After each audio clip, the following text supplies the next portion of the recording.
Testing.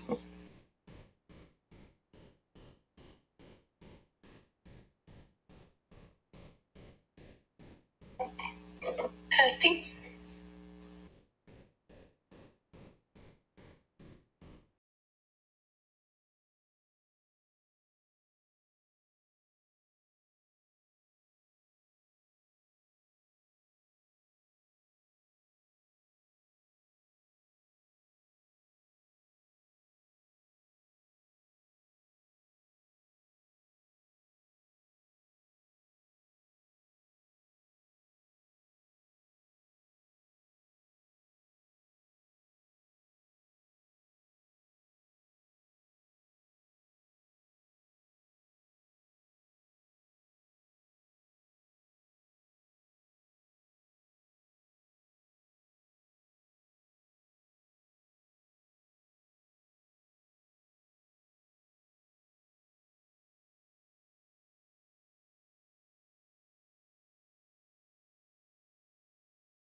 The recording's been going, but there's no sound. Well, so some of these they already have development agreements. These are amendments.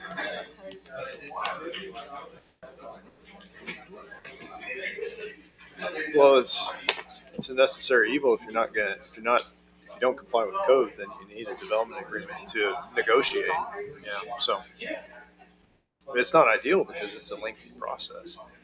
But if code, It's 30. yeah. Call Brian.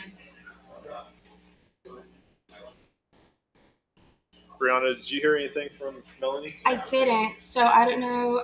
We do have Mr. Griffin here. If we need to switch out, and I can switch out his nameplate, it is 6:30. So Yeah. I'll go ahead and do that if that's okay. Yeah. She'll sit out if she comes. Brian will stay out, right? Yes. Yes, sir. You know, good to see you. A little more relaxed today than you were last night. Stepped up. He and I were up late. I'm just. You are.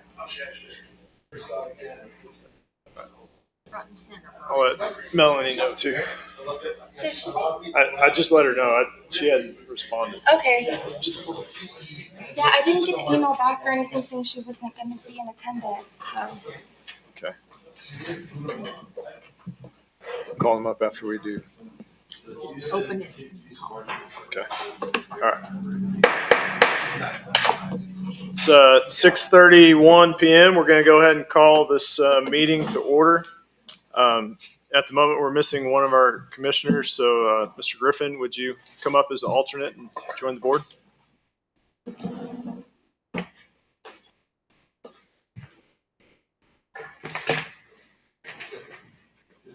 Thank you, sir. With that, we'll go into roll call, starting with Mr. Fuentes. Marcus Fuentes. Valerie Sweets. Jim Welch. Priscilla Garrett. Brian Griffin. Sir. Real quick note, just in case anybody is here to speak on item number 6, which was a public hearing on a rescheduled zoning change request for 1005 Alamo. That item did not meet the notice criteria, so it was pulled from today's agenda. We're looking at September 10th for that item to be heard, as long as we can get a quorum on that night. That's correct. Okay. So now we will go into item 3, citizens. Are you going to move? Oh, I'm sorry. you said you were going to move item B and move item A. Yeah, when we get to discussion. Okay. Yeah. So we're on to citizens' comments at 6:33. At this time, we'll open up to anybody who's here that would like to speak. We'll just ask that if you would, state your name and address, and we'll keep it to 3 minutes a person. Is there anybody who would like to speak on citizens' comments? There being none, we will close it at 6:33 and a half. Oh, okay. Can't write that. Okay, so now we'll move on to item number 4, approval of the minutes. We have 2 meeting minutes in front of us that were included in our packet. One was May 14th, 2025, and then April 9th, 2025. At this time, I'll open it up for any discussion of adjustments or comments on those minutes. If none, I'll entertain a motion to approve. I so motion. I have a motion to approve. Do I have a second? Motion and a second. I don't know if new ones can. If you weren't in attendance at the meeting, I don't believe that you can vote on it. Yeah, so You can? no, I don't believe you I can. don't think you can Mm-mm. vote on minutes that when you weren't sitting. Am I wrong? I think. I think that's correct. So Yeah, so it'll just be us 3. Okay. Yeah. So of 3 of us, I'll second. I have a motion and a second. Those in favor, say aye. Aye. Those Right. opposed? Say aye. 3, 4, 0 against. Motion passes. Now we'll move into discussion. So item B, we're going to go to that first. So this is the first meeting since Priscilla and I were reappointed to the boards. We need to elect the chairman and secretary positions. I'll start with the highest ranking, the chairman position, and open nominations for that position. I will nominate Jim Welch. I'll second. Okay, you got a nomination. Are there any further nominations? If none, I'll close nominations. And with only one nominee, we'll elect by consent. Consent? Yes. All right, thank you. And then now we'll move on to the secretary position. With that, I'll open up nominations. I'll nominate Priscilla. All right. Garrett. Are there any others?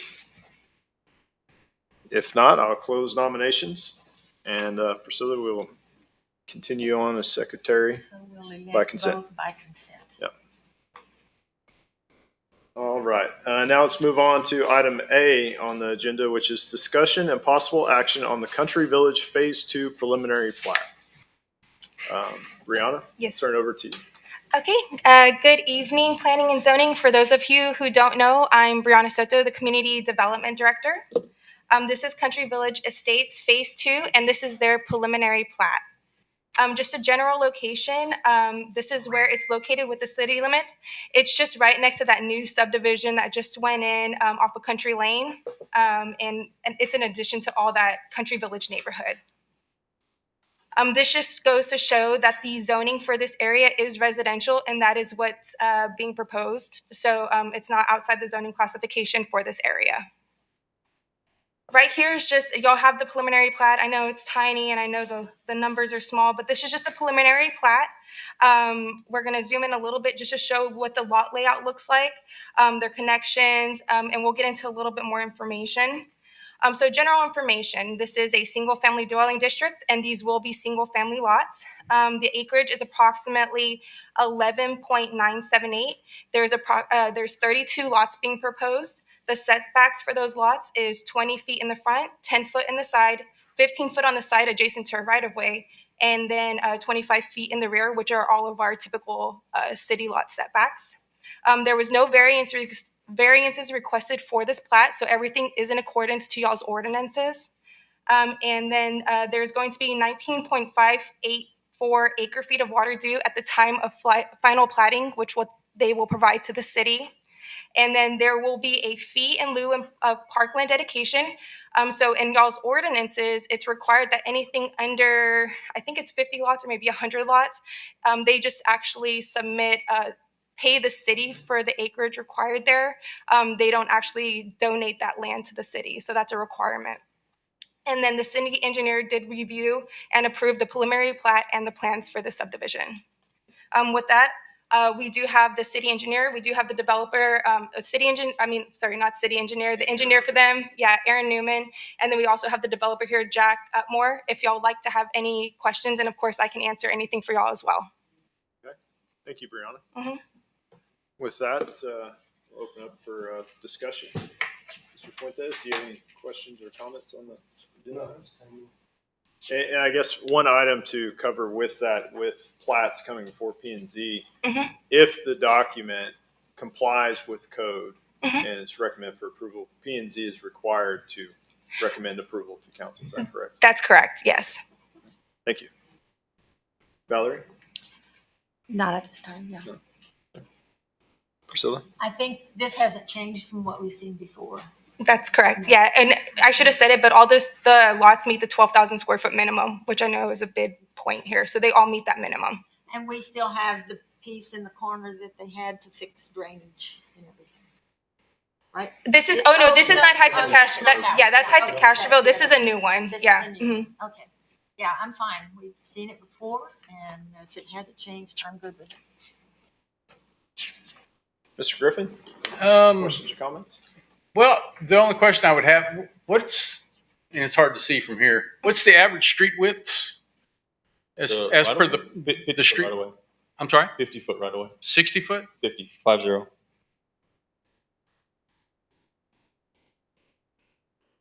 Only reason why I was asked, having worked in some subdivisions in San Antonio where the streets were very narrow, you get a couple of cars, one parked on each side, and then trying to get emergency vehicles through the center is pretty difficult. So that would be my biggest concern. But no, that seems appropriate to me. I have no other questions. Okay. Thank you. Yes, sir. May I ask a question? So, Yes, sir. Go ahead. there was a well on that property. Is it still there? Yes, it'll be, yeah, the well, no, the well is Why? on a line. No, it's not. Yeah, it's still there. It's still there? It's operating, sure. Yeah, it's built to municipal standards. Yes. I'm just asking a question. Have you considered possibly the city acquiring that well? We can certainly have that discussion. Because the city's trying to build a well out in the east end of town, and there's already a well existing, possibly through a development agreement. I just thought I'd ask. No, it's Still a function, is a function Edwards well? really, really good one. Yes, okay, I thought I'd ask. Jason, I'll have. Thanks, sir. What, just to follow up with the mayor's question, what lot would it be located on? It is located right now on lot 56, I believe, there in Sarah. Yeah, it's actually on 57, I believe. 59. It's on 50. So it's all the way No, up. it's 56. I guess my question, you would be open. 58, I'm sorry, it's on 58. You would be open to a discussion with the city on potential acquisition of that well? Yeah, as long as you don't delay it by development. Understood. I Just just thought I'd ask. No, it's there next to a little house that was, the original, well, it was gonna be a garage, right, needs when they built their other castle that they had there. He built everything to be self-contained. Absolutely. Thank you, sir. I All right. didn't interrupt. Yes, sir. Oh, thank you. All right. I have no Any other other questions, comments? All right. With that, I'm good. We've got a plat that complies with code, and I don't have any questions or comments for the engineer as well. So this is up for discussion and possible action. Are there any motions? I make a motion that we approve the preliminary plat on Country Village Phase 2. Okay. I have a motion. Do I have a second? Second. I have a motion and a second to approve the preliminary plat. Is there any discussion on that motion? If not, we'll vote. Those in favor, say aye. Aye. Those opposed, motion carries. Thank you. All right. Item C, consider and take appropriate action on the development agreement policy. Okay, I'll get into this also. So this is talking about the development agreement policy. A couple of y'all were here for that, and there's a few new people, so y'all were not. So we'll just kind of get into the background first. Okay, so here's the background. The UDO was in progress a couple years ago. There was multiple developments that were knocking on our door and still are knocking on our door. But council directed staff to create a development agreement policy to serve as a stopgap until the UDO was in place. Council and P&Z, they had multiple workshops, and then in August of 2024, Council adopted the development agreement policy. In July of 2025, Council decided not to move forward with the UDO, so now we have this development agreement policy that has a lot of similarities to the UDO that didn't get adopted, so we need to know what to do now. So that's going to be the big question, is what's the next move for the development agreement policy? Just to give y'all some context, and I hope y'all had a chance to look through the agenda, I provided the development agreement policy and I highlighted everything in red means that it's not existing in our current ordinances. And I would say probably 80% of that document is not existing in our current ordinances. There are some places where we have it in our ordinances, but it's a little different in the development agreement policy. And then there's some places that did mimic, but very, very little. So what's the next move for the development agreement policy? And that's for y'all to decide tonight so we can make that recommendation to City Council. So the first question that I have for y'all is, should the development agreement policy continue to be used as the city's guiding development framework for projects in the ETJ? And we'll just kind of open this up for general discussion, if that's okay with y'all. Okay. And just to make sure everybody's on the same page with discussing this, staff is looking for direction on where to possibly head with the current development agreement policy that's in effect today now. Is that That's correct? correct. Staff and city council, And city they, council. yeah, they directed staff to bring this back to y'all to Okay. get y'all's Either recommendation. To fix it and use it or to no longer have it. That's correct. Yes, ma'am. So we'll open it up for discussion. Anybody want to go first? I don't want to pick on Mr. Fuentes. Why not? This is Easy. first. Jim, can I address your report? I want to Yes, sir. get some more context about why the development agreement policy is provided in the first place. And kind of, hopefully this will help in your discussion as you look at what may or may not need to be changed. And things have happened since this was originally adopted. So initially, as Brianna correctly identified, the development agreement policy was put in place kind of as a stopgap measure, knowing that there was a planning effort going on that became the UDO. And elements of the UDO, as that got developed, would get folded into that policy and adopted. And as y'all know, the P&Z and council were both part of the development of that policy.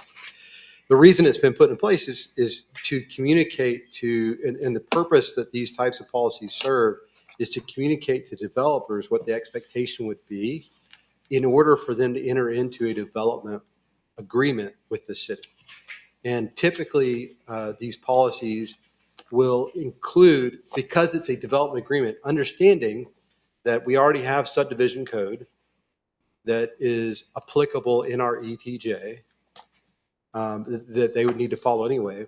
Generally, they're going to provide guidelines that say, okay, if you're going to want to do a development agreement with the city, which generally means that they're going to seek some type of funding mechanism to assist in their development. Most often that is a PID. We had an instance in Alsatian Oaks where they established a TERS. That sometimes happens, but there are other tax financing mechanisms that could be pursued that need the city's cooperation and permission to do. So the idea is you have this policy in place that communicates to developers, hey, if you're going to pursue that with the city, here's the things that that we're probably going to ask you for. And you'll notice that the current policy, the very first thing we ask for is annexation.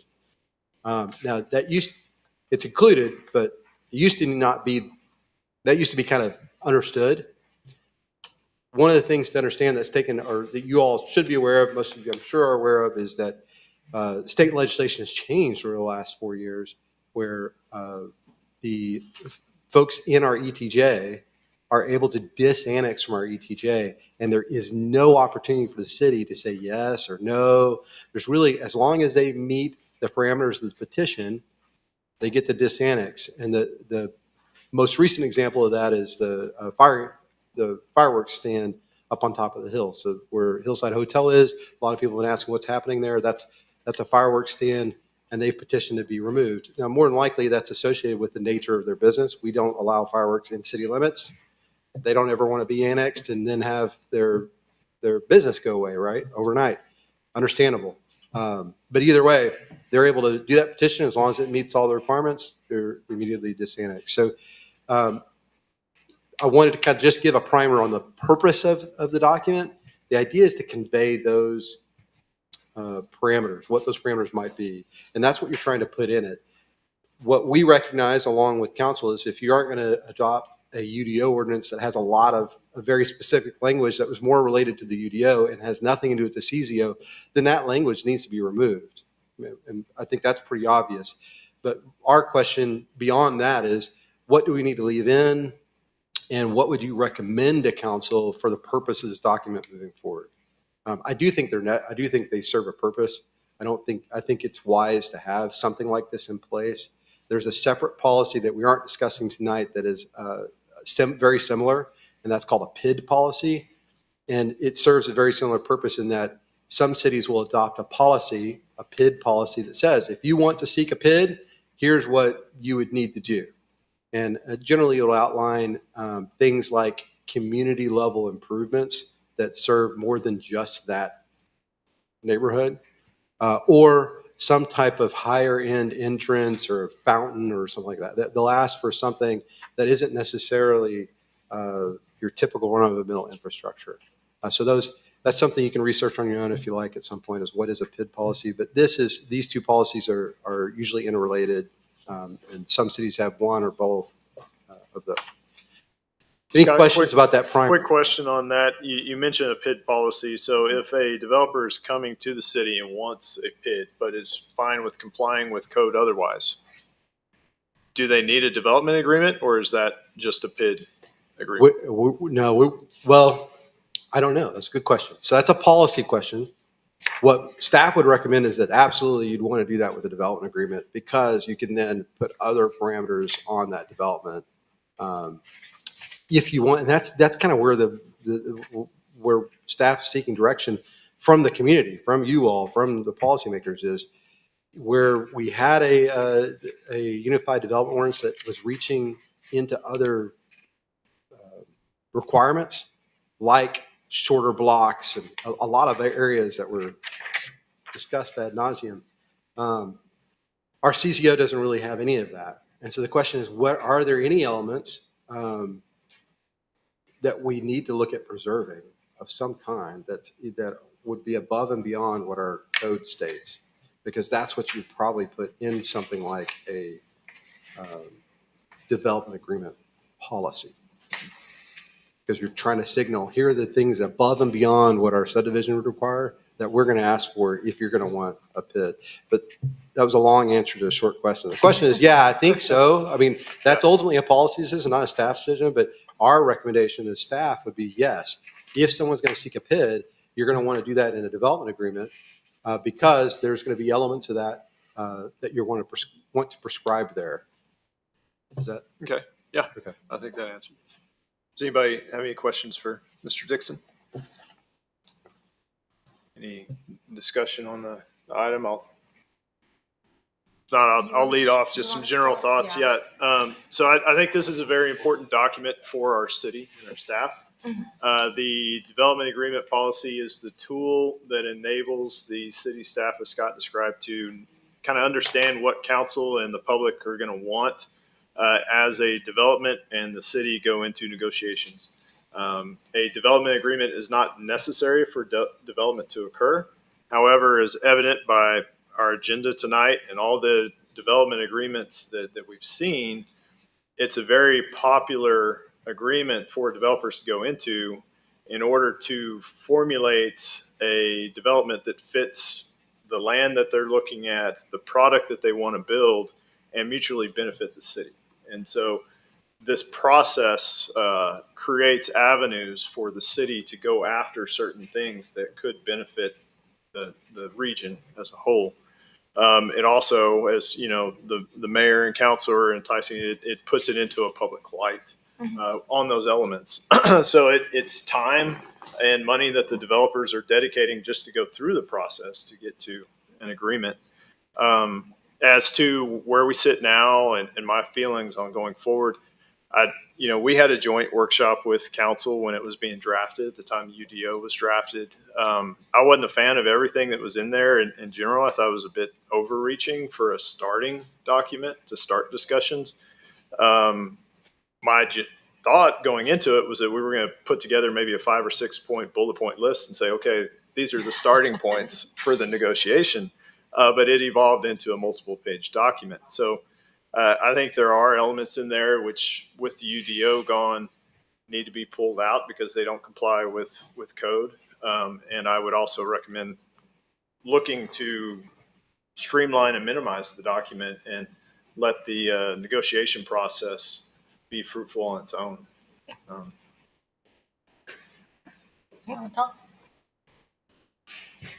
Well, I certainly agree with, sometimes less is more.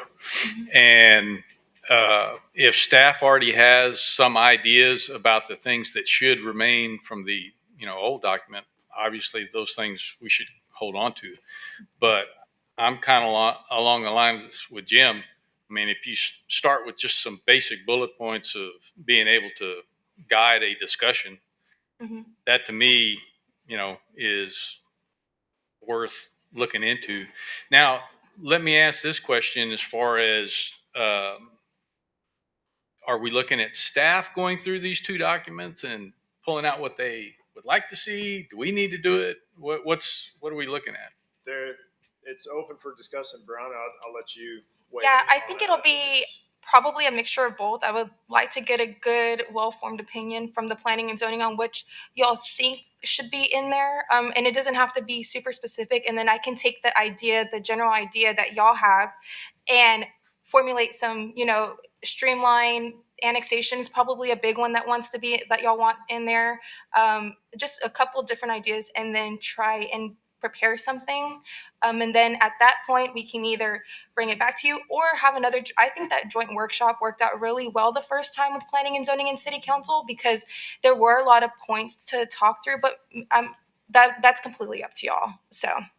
Well, that was going to be my next question, is if we could maybe arrange some sort of a workshop type presentation where we can go through it, match minds. We definitely can. I would just like to have that starting point first in front of y'all, so y'all know kind of what it is. And even if I disperse that to city council without them going through a huge discussion already at council, maybe we can have that discussion in the workshop. But we probably need a starting point first. Yeah. Okay.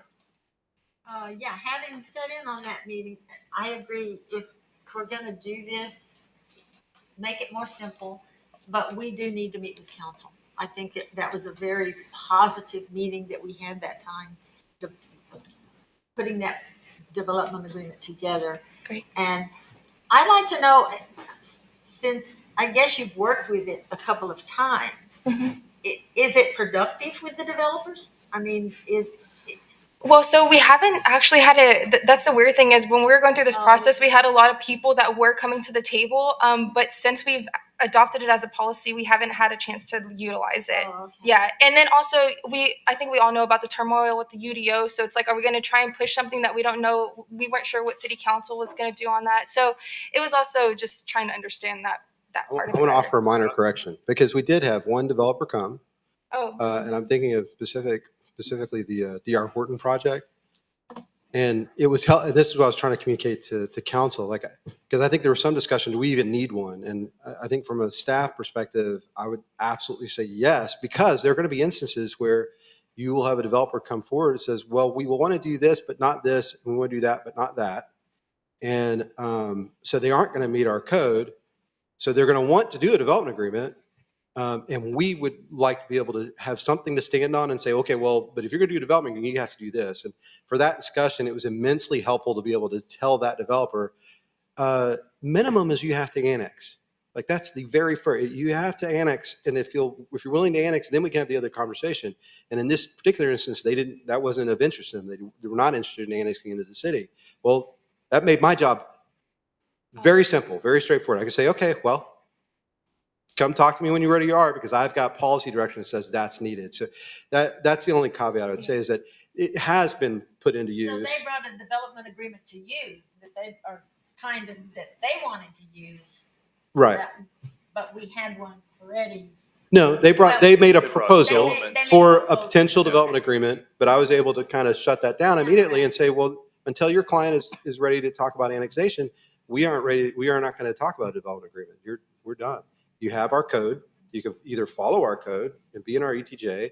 You can disannex from our ETJ. They already know. You don't have to tell them that. They know that, and do whatever the county requires you to do. But if you want a development agreement, here's what you would have to do at a minimum. And so having that, I'm just saying, it is a really beneficial document. I think having something, but there's a fine line between saying we need a document and saying what we want in it. And what needs to be in it needs to be whatever the community deems is appropriate. Well, I think I think at some point in time, we probably need to have the joint one. Mm-hmm. But I'm wondering, would it be possible for us to maybe have some kind of workshop prior to that to go through it before? I don't know if that would be a good Definitely. idea or not. I mean, Yeah. it would be long for a meeting like this. Yeah. But if we could find a time to do it, to where we would have time to sit down and really look, okay, we need to take this out because it was UDO stuff, but we need to leave this in, and maybe we'll think of something else that might need to come in, or you might have ideas that need to come in that didn't come in before. For sure. So Yeah. I don't, I certainly agree with that, Priscilla. 'Cause I that- would be in favor of us sitting down, not in a formal meeting like this, but in a workshop too. I mean, that's great, because you do have 3 planning and zoning members that were not here in those workshops, so they haven't a chance probably to go And through this just thoroughly us. to understand Not everything. joint with anybody yet. Yeah. But just us. Okay, I can definitely set that up. I'll send out emails to y'all to see what a good time. Of course, we'll include the alternates in that same workshop. Everybody gets to be in attendance there, and then we can go through this document. I would in kind of depth and try and weed out some things that we want to see in the new development agreement policy and some things that can be left behind. Let's ask our liaison if he thinks that's a good idea. Do you think that's a good idea to have Yep. a workshop? Everyone else has workshops. We've never had one, I don't think. I'm for it. No, Not by so- ourselves. Better understanding, definitely for the. Okay. Yeah, I agree too. I think we're at that point within the city that we definitely do need a framework, a policy. And so kind of just quickly reading what we have in the packet, it is a lot of information to quickly digest, and there is a lot of UDO verbiage in here. Yeah. So it would be nice to have the opportunity to sit down as a committee to kind of review it, so that we can make a joint recommendation to city council. Okay. And to give you time and staff time to bring in your ideas that maybe this would be a good thing to put in when we're taking UDO stuff out. Maybe we need to look at. Yeah, some of and I'll provide those recommendations. Yeah. Mhm. Okay. I think unless y'all have anything else y'all want to discuss, I don't think we need an action for that then. I know what my marching orders are, and I'll send out emails so we can get that hopefully set up here in the next month or so and so we can get this process started, okay? Okay, great. Thank you, Brianna. Mhm. All right, so we'll move on to item D, discussion and appropriate action on a resolution amending the development agreement for the City of Castroville East Side Public Improvement District Number 2, Flat Creek. Okay, so I'm actually not an expert in these kind of things, and I will admit that. So I am gonna let the attorney for these developers come and talk to y'all and explain what their request is and answer all the questions that y'all have. But I apologize, I'm not an expert in this. This is the first time this has come to a planning and zoning meeting. It was at council's direction that y'all start looking into things like this as well. So if y'all don't mind. Oh, or Scott. I want to clarify too as well as I think you guys have that. Okay. Belabor that point a little bit more. I think the two things. There's a prevailing recognition that we need to be more transparent about development agreements. I think it's very unfortunate, but I think there's been trust lost within the community because there's a sense, even though I don't believe it to be the case at all, but there's a sense it's like closed door meetings and things happening and it's shady. And that's certainly not the desire of staff, and I don't believe that's ever been the desire of your elected representatives.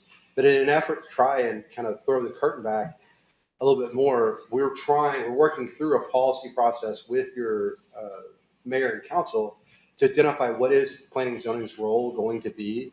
It's a little tricky because when it comes to development agreements specifically, there's state law about how they are to be treated, about once they're agreed to what can be changed from it, what can't, and most of it can't be. So that's where, as you recall, there were things that would come to P&Z and the question was, okay, well, this is in the development agreement and you already agreed to it, so we basically have to say yes, right? And the answer was, yeah, that's it. We're obligated to do it at this point. And it's like, well, then why are you coming to us? And we understand that. We understand why that would be frustrating, but also understand we need to navigate, okay, well then when is the appropriate time to take it to planning and zoning? And what does that process look like? And we don't have that very well defined yet. We're working with our legal counsel, we're working with our elected officials to try and do that. But the overarching purpose, that's really the reason I wanted to share this, is we want to be more transparent. The council wants to be more transparent. We want to make sure that people know what's going on with these developments. And the developers, as I've had these conversations with Mr. Killen, who's going to speak in a minute, and the developers, they are also willing and eager to share with the public what they're wanting to do. They're proud of their developments. Sometimes we aren't always as proud of them as they are, but they are, and they'd like to be able to explain why they're doing what they're doing, and why the model that they're following is the model they think is best for Castroville. So the direction on this particular issue, keep in mind you're a recommending body, as you already know, and these are what we're doing here really is just kind of explaining what is being requested in the development agreements and why. and then giving you an opportunity to ask any questions and be transparent about what's going to go before the council. This was originally on a council agenda as a consent item, and it was requested to be pulled off consent, pulled off the agenda, and brought to P&Z. So that you all, so we could start to have this process of making things a little more transparent. With that, Rob, will you? Well, good evening. My name is Rob Killen. I'm attorney with the law firm Killen, Griffin, and Fairmont. Our address is 10101 Reunion Place in the city of San Antonio. I had not intended on making a presentation tonight, but thank you for throwing me up here. I do appreciate it. So I don't have a formal presentation, but I always like to take advantage of a microphone when I've got it. So what I'd like to do is, we're here on 2 items, so I'd like to present and provide some context to both of our requests. First of all, I want to thank Mayor and Mr. Dixon for inviting us to come to present to planning and zoning. Because the history, as you heard when you were talking about the development agreement policy and the PID policy, has been up to this point that we would come in, we represent most of the folks that you have seen and heard of developing in this area. These are properties that are located outside city limits.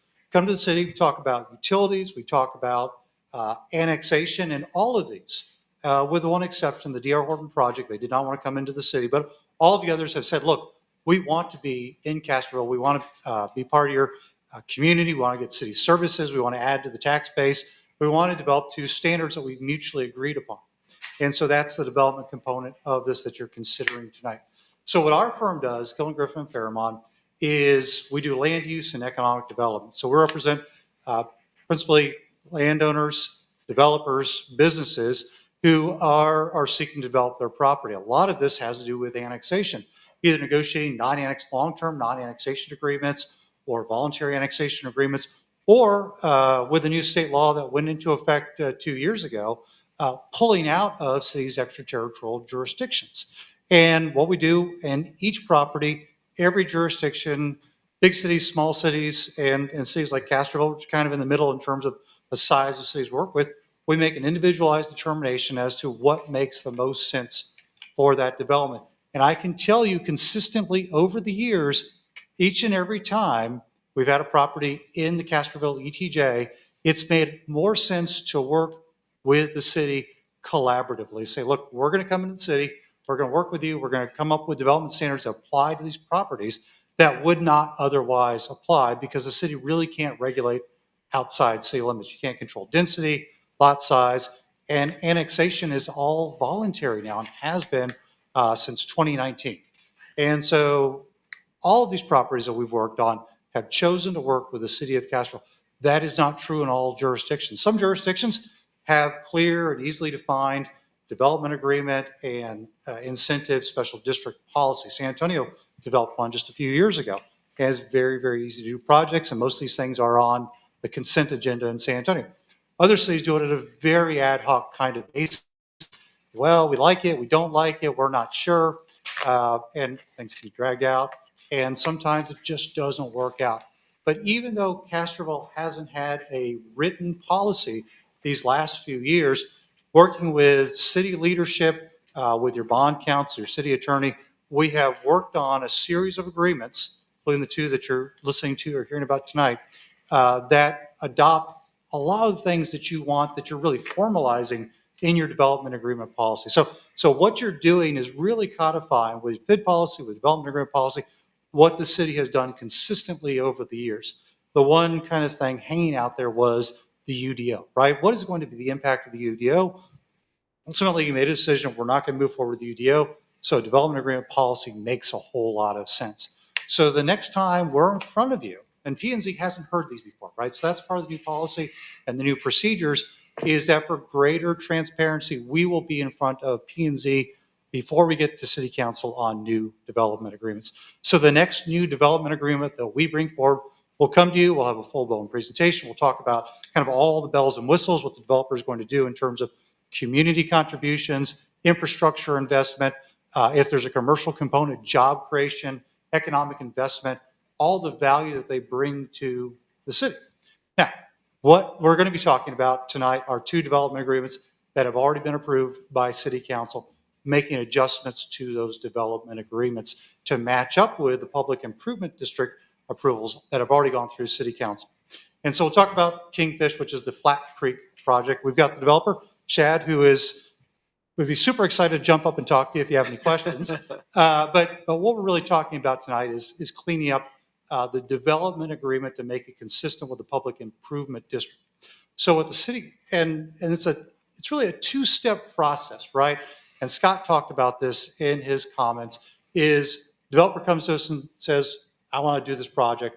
First thing he says is, we want you to voluntarily annex, we need a development agreement. And so we do the development agreement, and it runs somewhat parallel to the Public Improvement District piece of it, but it really goes out in front, right? Because as a city, you need to know that that developer, that property owner is willing to be part of the city and is willing to play by the rules that you have established before we say, okay, well, let's figure out how to pay for streets. And so we do the development agreement first, and we have some general estimates in terms of infrastructure investment in there. In the case of Flat Creek, we estimated about $20 million in public improvements. When we got to the actual Public Improvement District and all the engineering work went into it, it actually ended up becoming 25 million. So that was what was approved by City Council with the Public Improvement District. The development agreement does not reflect it. It reflects the original 20 million, not the 25 million. So what you're being asked to do tonight is to just adjust the development agreement to match up with the Public Improvement District approvals that have, again, all gone through City Council. But again, this is new for you all, but I think it's a great process. I think the level of transparency that we're going to have moving forward is really helpful, particularly for the council, because when it gets to council, what you don't want is the general public just hearing about some of these projects for the first time, which I know has happened. But again, I think it's a good process, and expect to be in front of y'all quite a bit in the coming years. But again, Kingfish, again, we're just matching up, and when we talk about Heights, which is the NV Homes project, it's very similar, kind of matching up the two agreements. With that, I will conclude my comments, and if there are any questions, happy to answer. So am I hearing that your developers actually like working with the development agreement upfront? Everything that you do is another step in the process, and that means Shad has to pay me a little bit more to come. Yes or no? I mean, no, yes. The answer is yes. And the other thing that Scott said, and I think it's important to emphasize it, is there is a value not just to the city, but to developers, to property owners, of knowing what the process is, having a clear path, a map to know what we need to do to get across the finish line. So That's what I want to hear. I just have one question to follow up with what Priscilla just asked. And it has more to do with a comment that you made, that most of the developers that you've worked with in the recent past have decided to go with annexation into the city. And I'd like to hear your professional opinion as to why that is. Is there something unique about Castroville, its citizens, its city, it's the way it's set up? What? Scott's standing right here. I mean, but honestly, I have to say it has to do with city leadership, right? It's the direction from council. It's Scott, it's the team, your legal counsel, all working together. And I will tell you, there are a number of jurisdictions where we tell our clients, you don't want to be in that jurisdiction. They're going to make it more difficult to develop. In fact, you might even want to pull out of their ETJ if you're in their ETJ. But Castroville has figured it out. It's been a number of years. You know, Alsatian Oaks obviously being the very first one, and that took years. It took almost 2 years of kind of back and forth negotiation to get it to where it's at. But I think as a city, you've figured it out. You know that the growth is coming. The question is, how do you leverage that growth to benefit not just your new citizens, the folks who are moving here, want to be part of this community, and could either live just outside city limits and still drive on your streets and shop in your restaurants and be here using your resources without really paying for it, or to find that comfortable solution. So my answer is, I would say, unique to Castroville in terms of the relationships that we've built with leadership. And I think when I say leadership, I mean folks like you, the commissioners as well. So that's why I would say, if you need me for a chamber commercial, I think Castroville's got. Well, I only asked that question based on the fact that, we're looking at trying to get a printed document on paper in black and white that will help promote the very thing that you're just now talking about. And if there's something that we can do as we go through this document and try and consolidate it, that's kind of what I was. The other thing I want to highlight, I think this is critically important for y'all to understand, is the proactive approach that the city has taken, particularly with water infrastructure, the phase 1 and now phase 2 improvements to expand your water capacity. And that is something that even big cities haven't figured out, right? So you're doing something, again, when I talk about some of the uniqueness of working with Castroville, that's another, is a very proactive approach to planning. I want to just speak to two things real quick. So one Yeah. is, while I'm sure they love Castroville, I think Castroville's special. I mean, realistically, one of the reasons they're annexing it is because we're requiring it. Yep. That's why that requirement is important. If you didn't require it, you may not see the level of annexation you see. Exactly. I don't know, but the other comment I was going to make is on 2 separate occasions I've been a part of larger development, economic development and developer forums. One in the DFW area, one down here in San Antonio, where they surveyed 300 plus developers about what mattered to them, and there would be a list of what's most important to you, rank it right from most to least. What people wouldn't expect is that uniformly, the least important thing was always what the city offered in terms of incentives, financial incentives, tax breaks. That was the bottom of the list. The top of the list was some iteration of predictability, a clear roadmap to what is expected, clear expectations of what they want from us, et cetera, as developers. In other words, no moving goalposts. The biggest nightmare for developers, whether you're talking about the residential developers in this case, or economic developers who are planning a business in your city, is moving a goalpost, saying, okay, yeah, you can build here, but you know what, I don't like the color of that brick. You know what, I don't like that brick at all. You know what, I don't like, whatever the issue. And I think you touched on it very briefly, but I just want to convey, for you all as policymakers and for my 2 elected council people, that I cannot overstate the importance of having clear policies, and again, without saying what those policies are, without staff trying to tell you here's what they need to be. Generally, developers won't tell you, they'll definitely have preferences, maybe not real short blocks, right? And maybe more cul-de-sacs. I'm going to Jim because he and I have been part of a lot of conversations about this thing. So they definitely have preferences on how they want to build, but by and large, they'll tell you that it doesn't really matter what those standards are, just tell us what the standards are. Right? Am I on with that? I'm looking at the development. Support that to some extent. I'm not going to tell you that you agree with everything. At a high level, consistency and reliability and the expectations and setting those ground rules up front is super important, because I'm dealing in another city where, as Scott just said, man, they keep moving the goalposts on me. I've been trying to get a set of construction plans approved for over a year, and every time I send them back in, I get new comments back that we've never seen before. So they keep moving the goalposts around. That hasn't happened here. And so one of the things that is very nice to work with Castro, besides the people being nice, is that the process is pretty predictable, right? The goalposts aren't going to move. When Scott says something, when the council says something, it happens, right? They stick to it. They don't change the game plan on you. That is super important for a developer. And staff can only do that if we have the support of you guys. And so that's why I say it's super important to staff to have policies in place and that they are policies. But yeah, and I want to say we never move the goalpost. I know in my theater it's happened a couple of times, not my doing, but I always feel terrible for it because I want to be a man of my word kind of thing. And I think the city does too. When people say this is what it is. Anyway, that's it. Mr. Chairman, that makes Yes, sir. Go ahead. Go ahead. No, Make sure it's done. Yeah, give them the full 3 minutes. Fair, but hopefully that's fair. You know, I can go on for hours with that. But anyway, what I wanted to do is kind of help you, sir, if I may, bring you back to the purpose y'all are here. It's great information that y'all, because you're going to see more of these, that you understand the process and the development agreements and things we're working with. But as was already stated, these development agreements are already set and they're fixed. They're there. You're here to advise the council on the proposed amendments to these agreements. And that's where we're at right now tonight. Now, I will tell you that I've firmly believe the P and Z should bring, these things should come before P and Z. Just so you have, I like the extra layer of recommendation to the city council. So that's why it's here, and that's why they'll continue to come here. So I just want to bring us back to what the goal is tonight, is the amendments being proposed for these development agreements that are already in fact in place. Right?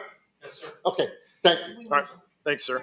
Yeah, that's a good point. So the item in front of us is the amendment to the Flat Creek Development Agreement. So with that, we'll open that up for questions and discussion. I have some elementary questions first. Flat Creek, are they using, they're projected to use city services, correct? Or no? Yes. Utility Yes. service? Yes? Yes, that's correct. Okay. Except for electric, that's going through CPS. Okay. Why the increase for an additional 5 million for the PID bond? Because I think somebody said it was at 20, now they're asking for an additional I'll 5, ask so them. 25. Yeah. Okay. I'm just curious. I'll have the developer come up here, but like I said, it's 25 million is what was approved. When we did the development agreement, the numbers were lower. Quite frankly, and Chad, I mean, construction costs went up. That's basically it. Yeah. Chad, you want to come up and just speak to that? Yeah, so when we did the development agreement, it was early on, and, you know, had rough costs. But as we got further into the process and we did the PID, we had a better handle on our costs. And I'll be honest, part of it was inflation. But, you know, we're not putting all 680 lots on the ground today. Right? We're only underdeveloped on 138 lots. And so we're going to be around for 8 more years. And so there's going to be more inflation as time goes on. And so that's part of it. But it's also because we just had better numbers later in the process. If the further we get down the road on our projects, the more information we have about what's required, what it's going to cost to make the improvements. And that's really the basic change for it all. Ron, can you explain a few things? Just make sure. Yeah, thank you. No, that's because that's what I want to address. So the way the public infrastructure and a public improvement district is financed is not through taxes, not through any city dollars, but through what are called assessments. So each homeowner pays the equivalent of an HOA fee, but it goes to this assessment that pays down the PID bonds. And so the PID assessment has already been calculated based on the 25 million.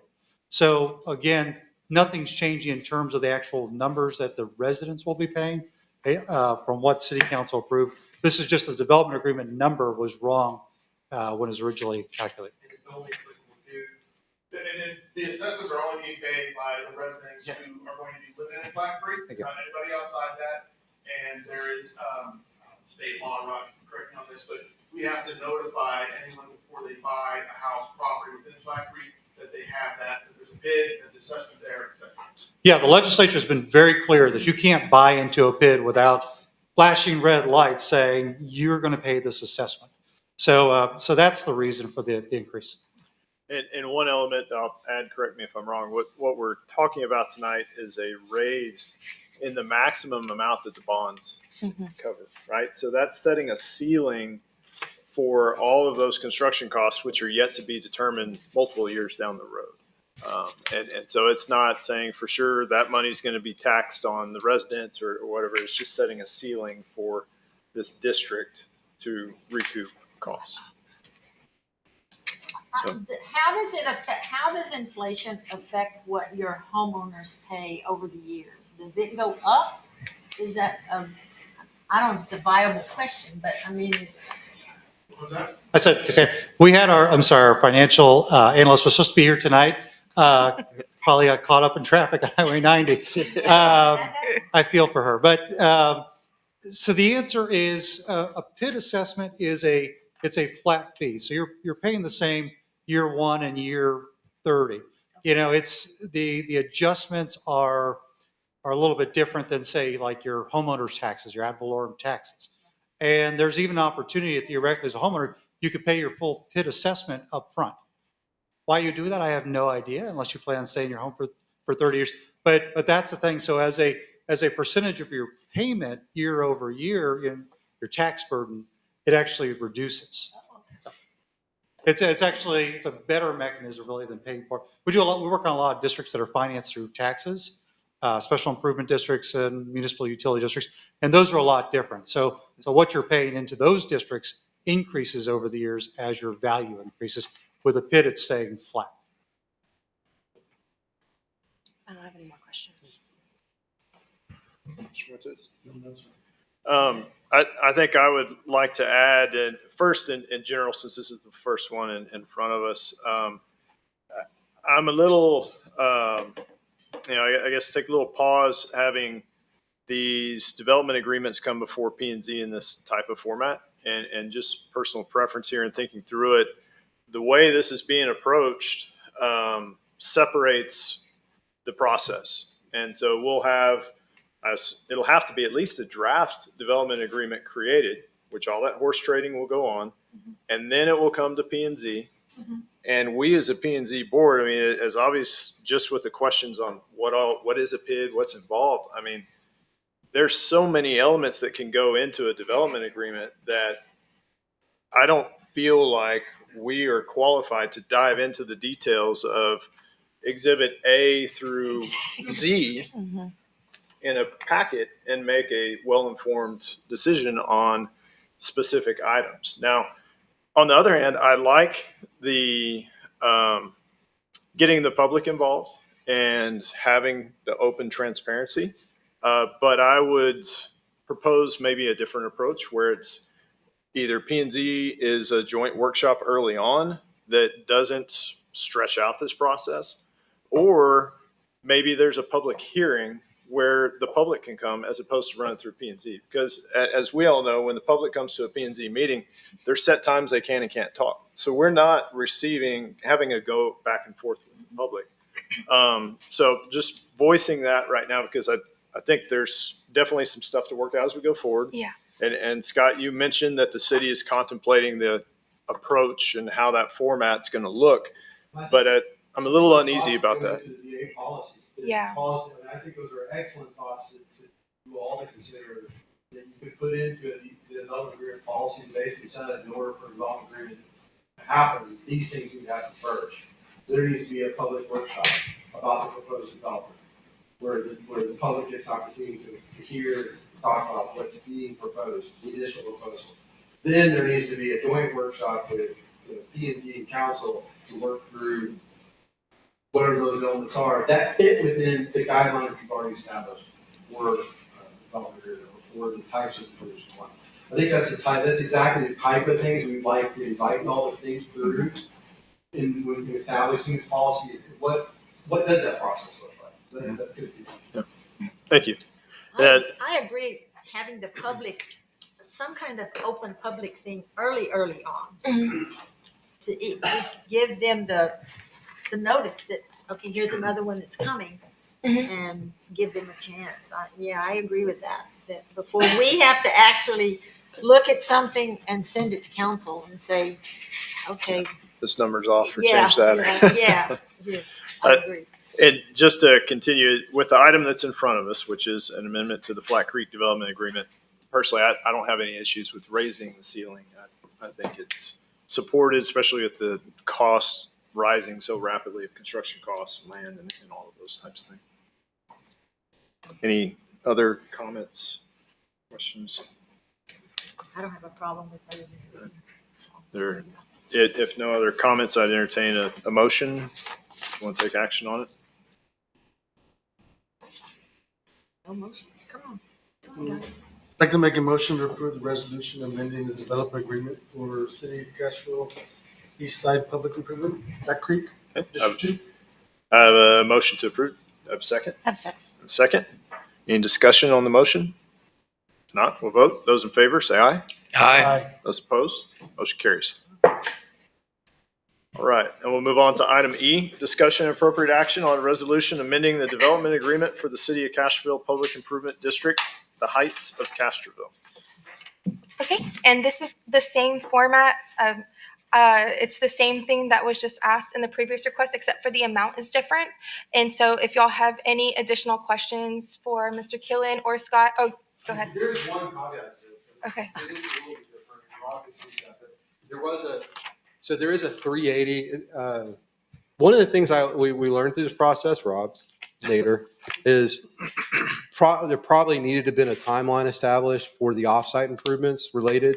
So this is a little bit unique, not unique, but it's a little bit different in that, as you all know, there's been a lot of concerns about flooding and drainage control. The city has limited in all caps resources to manage the drainage that we have now. And we're a city that deals with flooding, right?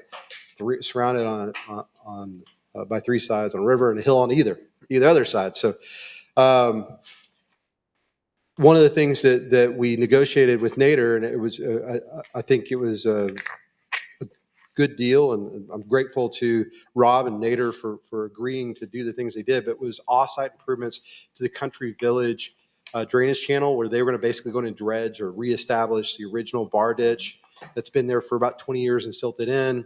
And then they were going to do some other offsite improvements on Provident.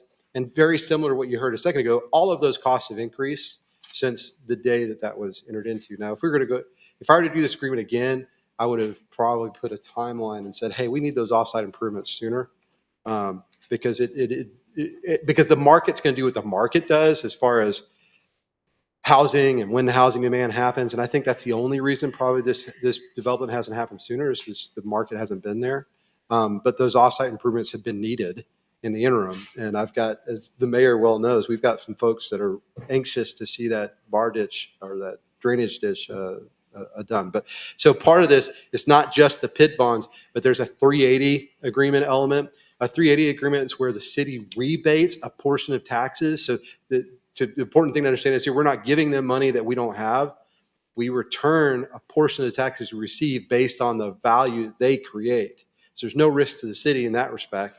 They're bearing all the risk of the cost of the improvements up front. They're making all those improvements for the city.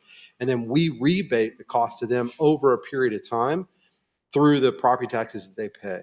And they've asked to increase the amount of that 380 agreement by a nominal amount. I don't remember the total, $300,000, which over the scope of the project is appropriate when you consider the cost of that has the cost increases and inflation that's happened over the last 2.5, 3 years.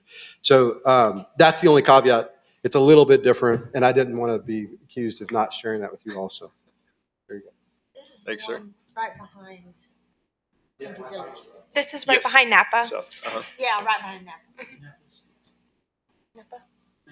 Napa. Mhm. Country Village. And yeah, south of Country Village. Where that meth house is. They just did a police training not too long ago. Oh, And there. Yeah. I thought, oh god, they busted something. No, that doesn't happen here, does it? so we'll open up for discussion. See if we have any questions or comments. I don't have any questions. I think we're good. All right. Yeah. Yeah. So if there's no other comments or discussion, I'll entertain a motion. I make a motion to approve the bid bond not to exceed $6 million. I have a motion to approve. Do I have a second? I'll second. Motion and a second. Any discussion? If not, we'll go to vote. Those in favor say aye. Aye. Those opposed, motion carries. Thank you all again, really appreciate it. No, thank you. Thank you. Yeah. Thank you. And the developers that sat and Yeah. listened to us. Yeah. Thank you guys. They're the ones writing checks. All right. So with that, There go all the trucks out of the parking lot. yeah, everybody's leaving. Yeah. Let's move on to the next agenda item, discussion on future agenda items. So there's something that I would like to. Wait a minute. Yeah. Order. Okay. Okay, so I don't know if y'all got a chance to listen to last night's city council meeting, all the 7 hours worth of it. Yeah. Almost. Huh? It was 5 to 12. Yeah, I know. That's 7. I left at almost, what, Yeah. 11? Yeah. I left when y'all started talking airport. And so there is one thing that city council is going to start doing. They would like to start tasking all the boards and commissions with specifically, let's just talk about planning and zoning, is going to be like looking at our ordinances, seeing what, now that the UDO is not on the table anymore, I think we did establish in that process that there were some things that probably need to be fixed and that there's some things that need to be worked on. And so they will be starting tasking planning and zoning with those things to try and do those in-house. But first, what I got from that meeting last night is that Mr. Marchman and Dave and Mr. Mers are going to sit down. I think they both have a lot of good ideas of that came out of that UDO and thoughts that came out of that UDO. And so they're going to gather those thoughts first. And then we're going to start with like an ice pick and start chipping away and trying to get some of those things ironed out. I will make one recommendation to y'all and to y'all is start with the sign part. The sign ordinance is awful. So, and that's like a good quick fix. It's its own chapter. That's something that we can do. We can, I don't think a lot of people had a lot of issues with the elements in the UDO for the signage. It's pretty standard stuff. So I think that something like that is a good thing to start on because those can be fixed in a timely manner and with y'all and with everybody doing it together and hopefully out in the public so everybody agrees with it. So. Can we start that in combination with the other part of going through the documentation and at the same workshop possibly, or? We can, Well, it depends on how fast they work. Yeah. Yeah, let's let them gather their thoughts first. I would love for them, because as staff, I don't want to start trying to make changes in areas where, I mean, I know I see the issues, but maybe they have other issues they would like to see addressed, and y'all have other issues y'all would like to see addressed. So I'm not going to try to like push an agenda here. It's going to be, we'll see what they come up with, and maybe I'll bring that back to y'all, and we can start making a list of things to go through, and we'll just, like I said, just with an ice pick, start chipping at that. It's good for us to have our workshop first, to let them have some ideas on what we think should come out. Yeah, and that's just specific for the development agreement policy, but maybe some of those ideas that come out in the development agreement policy are things that we need to see worked on in the CZO or the subdivision ordinance. It's a good point because the development agreement is, again, not necessary. Mhm. So if there's elements that we feel strongly about that we want in there, if they get put into a code update, then they're there by default, and yeah. so then. Yeah. Okay. And what would you? The thing I would say is you have to exercise and work these codes basically every day. Mhm. And so my thought last night, and I didn't say it, but when me and David sit down with your input, I would like, this is not working for us. For us to meet first, to give y'all input. Well, Is that No, what he's you talking said? about Or with just Brianna. staff? Yeah. That's fine. Whenever. To have a starting. Yeah, and I would love to be a part of that conversation. Okay. So whenever y'all meet, just let me know. I'm Monday through Friday for the most part. So Okay. yeah, just let me know whenever y'all get that scheduled, and I would definitely love to be there. So, and I just wanted to let y'all know that those things so more meetings may start happening if y'all need more workshops. It's just going to be an effort, but a community effort. So, okay. And if there's anything else y'all think that need to be on the future agenda items, this is always the time to let me know. So. I don't have anything. Anybody have anything? You have anything? For agenda items, what is the prerequisite as to what we can recommend in being new here? We do see Yeah. things, obviously, what is the process? Just say something now and he'll listen and Brianna will listen. Because I've had a pack rat storage locker next to my house for over 8 months, and they don't want to move it because they don't have to, I guess. But can we talk about or put something in place where those little pods can't be on your yard more than 3 weeks, 4 weeks, the timeline? I don't know if that. I think there is a limitation in there. It's been there for 8 months, and our code enforcement officer seems to think she can't do nothing about it. No, actually, we do not speak to temporary storage within residential areas. So that's a great, right there. There you go. There. Yeah, so that's a great one. So where's my paper at? Okay, yeah, I'm writing all these things Something down. to that effect, because I'm not saying it's annoying, but it's annoying. Yeah, because actually, go ahead. It's like a Conex box. Yes, the Conex box is actually pretty much what it is. So I said, enforcement officer basically said, being that that's built to be movable, she can't do anything to enforce it to sit.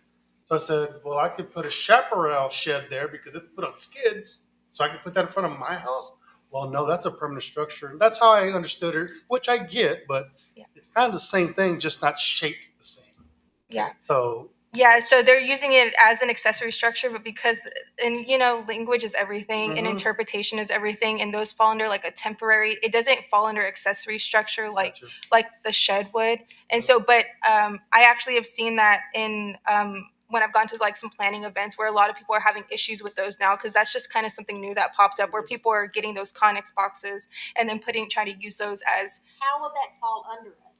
What- it and is not- it's a zoning, that's a zoning It's a issue. zoning Yeah, issue? so that would be an amendment to this comprehensive zoning ordinance and how but that will be talked through y'all to just figure out what those regulations look like. And there may be additional input that officer has that she's been asked multiple times, and she's like, "Hey, I can't do anything about it." But maybe there's other elements too. 'Cause Yeah. I agree that there are things around town that'd be nice to clean up. Yeah. Lots of Yeah. things around. So So it's basically little stuff like that we just bring up and talks here, and that's what gets Yeah. We move the hope, process and going. we hope. Yeah. Okay. Yeah, so I think that would be something we could lump in with the code book. Is With that the code. appropriate, or is it? yeah, separate? definitely. But like I said, that's a pretty easy. If everybody's on board, everybody thinks it's appropriate. Like I could start stuff like that, like every meeting, and of course bring it to y'all's attention. I may even try doing where I send out emails prior to the meetings with the language, because I would love to get feedback prior. So if you have a big concern over something, maybe we can talk through that before.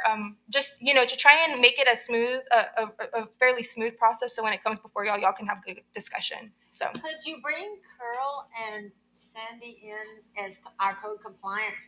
Is there more out there like that they see that we might want to add to when we Right. start talking They can't about enforce things it like because that? there is no. Yeah. I can talk to her. I'm not sure when I know, I know the what's nuisance for. and the trash and the debris and those are things, but she does try. We do have ordinances that enforce that already. It's also just the process in itself is long, lengthy, and sometimes inconclusive when it gets to the trials or when it Right. actually gets to the citation period. So I think that some of those things we address them, but we can only do so much. But I can ask her if there's any additional things that she runs across that we should be looking into. Yeah, I think that would be a good idea. Yeah. Anything else? Nope. All right. With that, we'll adjourn at 7:41. All right, thanks, guys. All right. All right, I'm Nice going to to turn the recording off.